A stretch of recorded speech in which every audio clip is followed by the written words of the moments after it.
Welcome to prime nine insider. నేను రాజు.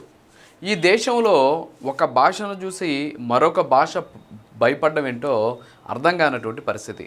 ఎందుకంటే తమిళనాడులో ఉన్నటువంటి డిఎంకే ప్రభుత్వం హిందీ భాషని బలవంతంగా తమ మీద రుద్దుతున్నారని చెప్పేసి ఆ భాషకి సంబంధించినటువంటి సినిమాలు కావచ్చు, పాటలు కావచ్చు, బోర్డులు కావచ్చు, హోర్డింగ్లు కావచ్చు, పేర్లు కావచ్చు మారుస్తామని చెప్పేసి ఒక కీలకమైనటువంటి బిల్లు తీసుకొచ్చే విధంగా ముందుకు వెళ్తుంది. అసలు ఈ దేశానికి వచ్చి వ్యాపారం చేసుకుంటామని చెప్పి ఇక్కడ ఉన్నటువంటి భరతమాతని తమ దాస్య శృంఖలాలకు బానిసగా చేసుకొని దాదాపు కొన్ని వందల సంవత్సరాల పాటు పాలించి వాళ్ళకి సంబంధించినటువంటి పరభాష అయినటువంటి ఆంగ్ల భాషను మన మీద రుద్ది వెళ్ళిపోయినటువంటి ఆంగ్లేయుల భాషను ద్వితీయ భాషగా తమిళనాడు స్వీకరిస్తుంది. కానీ అక్కడ ఉన్నటువంటి హిందీ భాషను మాత్రం, దేశంలో భాగమైనటువంటి హిందీ భాషను మాత్రం ద్వేషిస్తుంది. ఎందుకు అలాంటి పరిస్థితి వచ్చిందంటే 1930 కాలం నాటికి మనం వెళ్ళాలి. సరే, అవన్నీ కూడా పక్కన పెట్టేస్తే ఈ రోజు ఉన్నటువంటి పరిస్థితులు చూస్తూ ఉంటే అనేక రకాలైనటువంటి పదాలు కావచ్చు, సినిమాలు కావచ్చు, గేయాలు కావచ్చు, అన్నీ కూడా ఈ రోజుకి కూడా హిందీ భాషలోనే ఉన్నాయి. కానీ అక్కడ ఉన్నటువంటి ఓటర్లను ఆకర్షించడం కోసమో లేకపోతే తమ పిచ్చిని జనాల మీదకు రుద్దడం కోసమో తెలియదు. కానీ స్టాలిన్ ఇలాంటి పిచ్చి నిర్ణయాలు తీసుకుంటూ ఉన్నారు. ఆయన అధికారంలోకి వచ్చినటువంటి కొత్తలో నిజంగా ఇలాంటి పరిపాలనాధ్యక్షుడు ఉండడేమో అనేసి అందరూ కూడా భావించారు. ఎందుకంటే అంతకు ముందు ఉన్నటువంటి అమ్మా క్యాంటీన్లు ఆయన కంటిన్యూ చేయడం కావచ్చు, జయలలిత ఫొటోస్తో ఉన్నటువంటి స్కూల్ బ్యాగ్స్, టీవీలు అన్నింటినీ కూడా పంపిణీ చేయడం కావచ్చు. సో ఇవన్నీ కూడా చేసినప్పుడు ఈయనకి ఇంకొక పార్టీ మీద ద్వేషం లేదేమో, ఈయనకు ప్రజా నిధులంటే చాలా ఇష్టమేమో, చాలా భయమేమో, గౌరవం ఏమనేసి అందరూ కూడా భావించారు. కానీ ఇప్పుడు తీసుకున్నటువంటి నిర్ణయాలు నిజంగా అక్కడ ఉన్నటువంటి ప్రజల్లో ఒక విధమైనటువంటి జుగుప్సాకరమైనటువంటి రీతిలోకి తీసుకెళ్లేటువంటి ప్రయత్నం చేస్తున్నాయి. ఇక విషయానికి వస్తే అక్కడ ఉన్నటువంటి ప్రభుత్వం అంటే ఏదైతే మనం ఇప్పుడు చెబుతూ ఉన్నటువంటి స్టాలిన్ ప్రభుత్వం ఉందో, స్టాలిన్ ప్రభుత్వం అక్కడ ఏం చేస్తుంది అంటే ప్రస్తుతానికి ఈ హిందీకి సంబంధించినటువంటి అనేక పదాలను కావచ్చు, సినిమాలను కావచ్చు, అలాగే పాటల్ని ఇక్కడ ఎట్టి పరిస్థితుల్లో కూడా మా రాష్ట్రంలో పాడేందుకు, విడుదల చేసేందుకు, వాటిని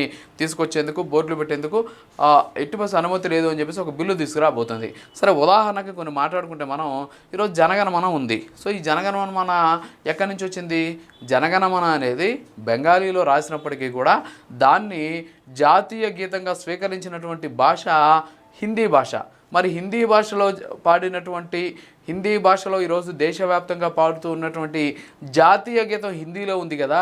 మరి తమిళనాడులో ఏం చేస్తారు? మరి ఆ హిందీ భాష కదా, హిందీలో నుంచి వచ్చినటువంటి జాతీయ గీతం కదా, మరి దాన్ని కూడా తమిళంలో ఏమైనా పాడుకుంటారా? అంటే ఎంత దారుణమైనటువంటి పరిస్థితి. జాతికి సంబంధించినటువంటి అంశాలు కూడా, అంతేకాకుండా జాతీయానికి సంబంధించిన అంశాలు కూడా రాజకీయం చేసే దిశగా ముందుకెళ్తున్నారు. అలాగే మహమ్మద్ ఇక్బాల్ గారు రాసినటువంటి సారే జహా సే అచ్చా ఉంది. సో సారే జహా సే అచ్చా ఏ భాషలో రాశారు? అది కూడా హిందీకి సంబంధించినటువంటి భాషలో రాసినటువంటి పాటే. సో ఆ పాటను కూడా ఈరోజు అక్కడ పాడకుండా నిషేధిస్తారేమో తెలీదు. సరే, ఇవన్నీ కూడా పక్కన పెట్టేస్తే ఫర్ ఎగ్జాంపుల్ ఆ రాష్ట్రానికే సంబంధించినటువంటి ఆయన హిందీలోనే పాటలు రాసి హిందీలోనే పాటలు పాడి ఆస్కార్ అందుకున్నటువంటి రెహమాన్ ఉన్నారు. మరి ఆయన పరిస్థితి ఏంటి? సో ఈ విధంగా మనం కానీ తీసుకుంటూ వెళ్తే అనేక రకాలైనటువంటి అంశాలు హిందీతో మిళితమైనటువంటి పరిస్థితులు ఉన్నాయి. ఎందుకంటే తమిళనాడులో మనం చూడొచ్చు, తలపాకట్టు బిర్యానీ అంటారు. మరి బిర్యానీ ఎక్కడి నుంచి వచ్చింది? హిందీలో నుంచి వచ్చింది. అంతేకాకుండా బోటి అంటారు. బోటి ఎక్కడి నుంచి వచ్చింది? తమిళనాడులో చాలా ఫేమస్ అయినటువంటి ఒక ఆహారం అది. మరి బోటి ఎక్కడి నుంచి వచ్చింది? ఆ బోటి అనే పదం ఎక్కడి నుంచి వచ్చింది? హిందీలో నుంచి వచ్చింది. మరి అక్కడ పాయాకి ఇడ్లీ రెండు కలిపి కూడా ఇస్తారు. మరి ఆ పాయ అనేటువంటి పదం ఎక్కడి నుంచి వచ్చింది? హిందీలో నుంచి వచ్చింది.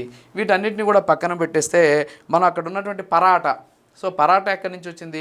అది కూడా హిందీ నుంచి వచ్చినటువంటి పదం. మరి ఇవన్నీ కూడా హిందీ నుంచి వచ్చినటువంటి పదాలు ఉన్నాయి. మరి వీటన్నిటిని కూడా పేర్లు మార్చుకుంటారా లేకపోతే తినడం మానేస్తారో తెలియదు. కానీ వాస్తవంగా చూస్తే తమిళనాడులో ఈ రకమైనటువంటి పిచ్చి, అదేదో అంటాం కదా, ఒకరి పిచ్చి వెర్రి శాస్త్రాలు 1000 తలకాయలకు ఉంటాయి అనేటటువంటి ఒక సామెత ఉంది.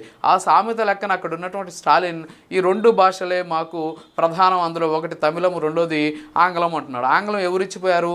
పరాదేశీయుడు ఇచ్చి మన మీద రుద్ది వెళ్ళినటువంటి భాషను వదులుకోలేని పరిస్థితి. ఎందుకంటే అది ఉద్యోగాలు ఇస్తుంది, జీతం ఇస్తుంది, డబ్బులు ఇస్తుంది కాబట్టి సో దాన్ని వదులుకోకూడదు. కానీ మన దేశానికి సంబంధించినటువంటి హిందీ భాషను చూసి మనం భయపడాలా?